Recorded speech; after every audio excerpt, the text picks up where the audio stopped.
तर म्हटलं आम्ही तर काय हाके आणि त्यांना सांगितलं सगळ्यांना उपोषण करणाऱ्यांना की कृपया तुम्ही उपोषण सोडा, कारण असं उपोषण करून वातावरण तंग करून चर्चा होऊ शकणार नाही. आपण चर्चा करून काय मार्ग काढायचा तो काढला पाहिजे एवढंच आम्ही सांगितलं.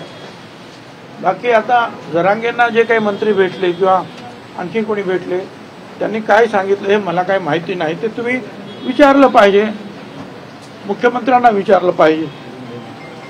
आणि तुम्ही आज राज्यातले सगळ्यात ज्येष्ठ नेते आहेत आणि सर्व समाज घटकांची काय परिस्थिती गावागावामध्ये आहे, जिल्ह्यांमध्ये आहे याचा अभ्यास तुम्हाला सगळ्यात जास्त आहे.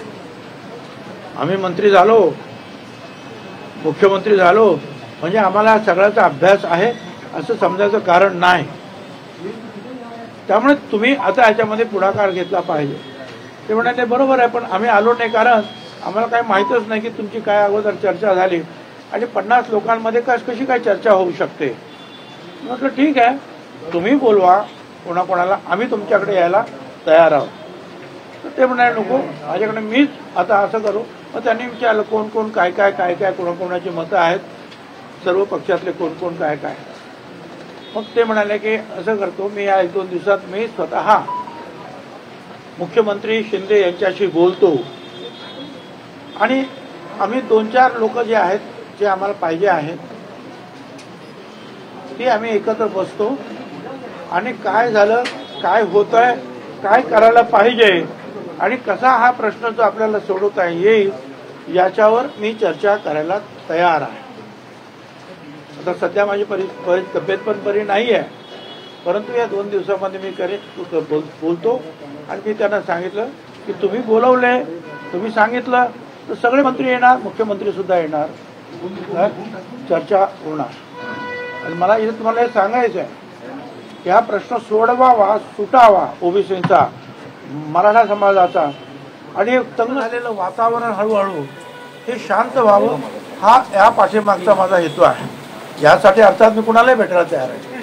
उद्या मला जर असं वाटलं की राहुल गांधींना सुद्धा भेटलं पाहिजे किंवा प्रधानमंत्र्यांना भेटलं पाहिजे तर मी त्यांना सुद्धा भेटेल.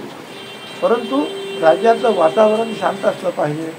गोरगरिबांची घरं जी आहेत ही पेटता कामा नयेत, एकमेकाच्या जीवावर कोणी उठता कामा नयेत आणि वातावरण शांत राहावं हा त्याच्या पाठीमागचा माझा हेतू आहे. याच्यामध्ये कुठलंही राजकारण नाही. पवारसाहेब पण म्हणाले की ठीक आहे, तुम्ही मीडियांना सांगा की आम्ही याच्यात राजकारण आणणार नाही, तेवढा एक सामाजिक प्रश्न म्हणून जे आहे मी ह्या 2-4 लोकांबरोबर चर्चा करून काय मार्ग काढायचा आहे त्याच्यावर आम्ही चर्चा करू. हे एवढं जवळजवळ आम्ही 1.5 तास बोलत होतो. कुठे कुठे काय काय झालं ते मी त्यांना सगळं सांगितलं. वकील लोक काय काय बोलतात ते सुद्धा मी सांगितलं. धनगरांचा जो प्रश्न आहे त्याच्यावर सुद्धा चर्चा झाली, त्याच्यावर काय आहे ते मी त्यांना बोललो. त्यांनी मला काही गोष्टी सांगितल्या. ते अशा रीतीने जे आहे सर्व साधक बाधक चर्चा जी आहे सर्व समाजाची जी आहे त्यांच्याबरोबर झाली आणि ते तयार झालेले आहे.